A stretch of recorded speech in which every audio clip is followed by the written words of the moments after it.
সোনকালে এইটো সপ্তাহৰ ভিতৰতে আমি গ্ৰেজুৱেট টিচাৰ পোষ্ট গ্ৰেজুৱেট টিচাৰৰ এপইণ্টমেণ্ট লেটাৰখনো বিতৰণ কৰিম।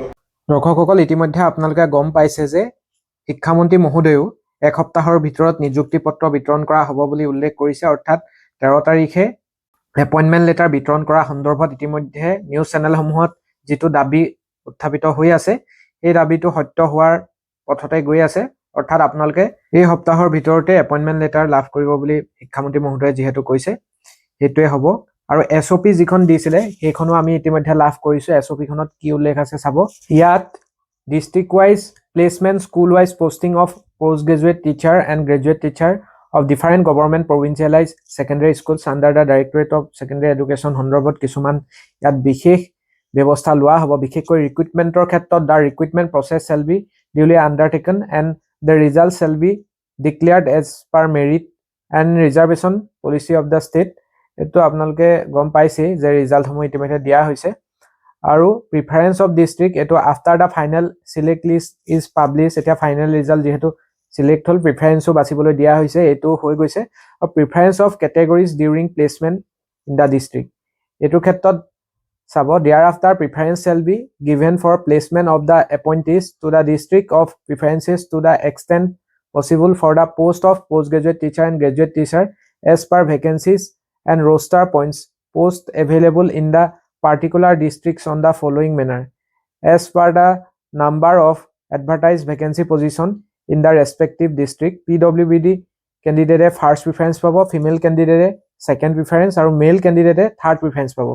If vacancies or roster point get exhausted in a particular district of preference the select candidates may be given allotted districts beyond their preferred district. District wise আপোনালোকৰ যেতিয়া তাত show কৰিব যে আপুনি কোনটো ডিস্ট্ৰিক্টত পালে, সেই ডিস্ট্ৰিক্টত যেতিয়া ক্যান্ডিডেট সকলৰ নাম আহি যাব তাৰ পিছত কোনখন বিদ্যালয়ত কাক কাক প্লেসমেন্ট কৰিব এই ক্ষেত্ৰত PWBD এ ফাৰ্স্ট প্ৰিফাৰেন্স পাব, ফিমেল ক্যান্ডিডেটে সেকেন্ড প্ৰিফাৰেন্স পাব আৰু মেল ক্যান্ডিডেট সকলে থাৰ্ড প্ৰিফাৰেন্স পাব।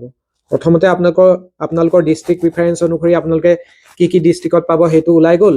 তাৰ পিছত যেতিয়া ডিস্ট্ৰিক্টত নামসমূহ আহিব যে এইখন ডিস্ট্ৰিক্টত এই সকল প্ৰাৰ্থীয়ে পাব বা বেলেগ এখন ডিস্ট্ৰিক্টত এই সকল প্ৰাৰ্থীয়ে পাব, সেই সকল প্ৰাৰ্থীৰ ভিতৰত প্লেচমেন্ট দিয়াৰ ক্ষেত্ৰত প্ৰথমতে PWBD সকলক অগ্ৰাধিকাৰ দিব।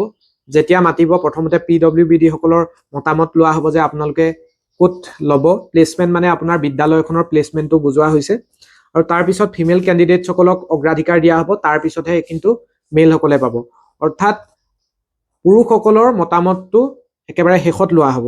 তেওঁলোকৰ নিযুক্তি গতিকে অলপ তেওঁলোকে দুৰ্গম বা ভিতৰুৱা জেগাতে পুৰুষসকলে পোৱাটো প্ৰায় মানে সুনিশ্চিত। যদি আপোনালোকে ভাল জেগাত পায় তেনেহ'লেতো সেইটো আপোনালোকৰ লাকৰ কথা, কাৰণ ওচৰে পাজৰে যিবিলাক ভাল যাতায়াত সুচল সেইখিনিততো মহিলাসকলে সদায় মহিলাসকলক দিবলৈকে চাব, বা যদিহে প্ৰাৰ্থীসকলক নিজাকৈ সোধে তেতিয়াও মহিলাসকলে সেই বিদ্যালয়সমূহেই চিলেক্ট কৰিব। গতিকে পুৰুষসকলৰ ক্ষেত্ৰত এইটো এটা প্ৰত্যাহ্বান হিচাপে তেওঁলোকে গ্ৰহণ কৰিব লাগিব। আৰু ইয়াত লিখিছে joining of candidates the selected candidates after receiving the appointment letter shall submit joining report before their appointing authorities at the respective inspector of school in case of provincialise secondary schools and to the director of secondary education Assam in case government schools. গতিকে আপোনালোকে joining report বনাব লাগিব। আৰু এখন committee গঠন কৰি দিয়া হৈছে য'ত district commissioner, inspector of school, district elementary education officer, 1 principal of higher secondary school আৰু 1 headmaster of a high school member হিচাপে থাকিব। Need based vacancy position after joining by the appointees the inspector of school shall identified the need based vacancy position for both the categories for that postgraduate teacher and graduate teacher in the following manner considering the pupil teacher ratio। PTR টো আপোনালোকক চাই মেলি পুনৰ vacancy পজিশ্যনটো need বেছ vacancy পজিশ্যনটো চোৱা হ'ব, ক'ত প্ৰয়োজন অলপ ৰদ বদল কৰিব পাৰে। আৰু কেইটামান ইয়াত পইণ্ট আছে যে the member secretary shall convene the meeting of the district level committee and shall place the list of appointees as well as the list of need based vacancies before the district level committee.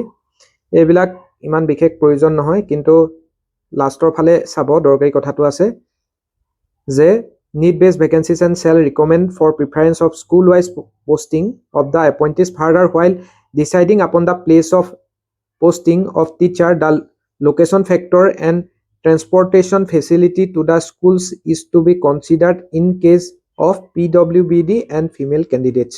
গতিকে যাতায়াতৰ ব্যৱস্থাটো চোৱা হ'ব সুচল যাতায়াত থকা স্কুলবিলাকতে PWBD বা female কেণ্ডিডেটসকলে পাব after the approval is accorded by the respective guardian minister. The district level committee shall take the following steps, shall forward the approved list. এইবিলাক পঠাব, এইবিলাক ইমান বিশেষ দৰকাৰী কথা নহয়।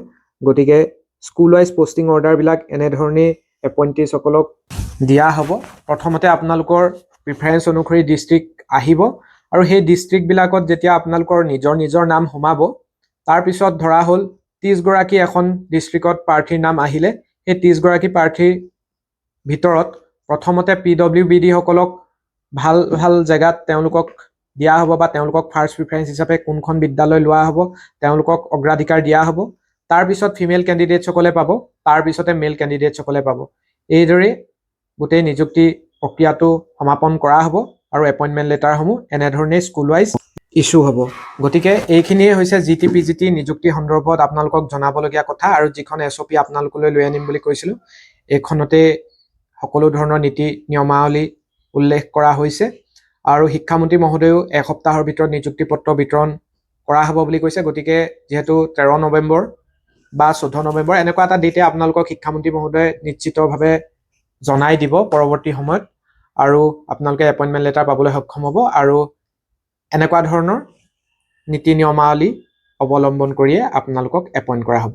গতিকে যিসকলে ফাৰ্ষ্ট ভিজিট কৰি আছে ৰিয়েল ফেক্টছ আছাম অনুগ্ৰহ কৰি চেনেলটো ছাবস্ক্ৰাইব কৰি ল'ব। ধন্যবাদ।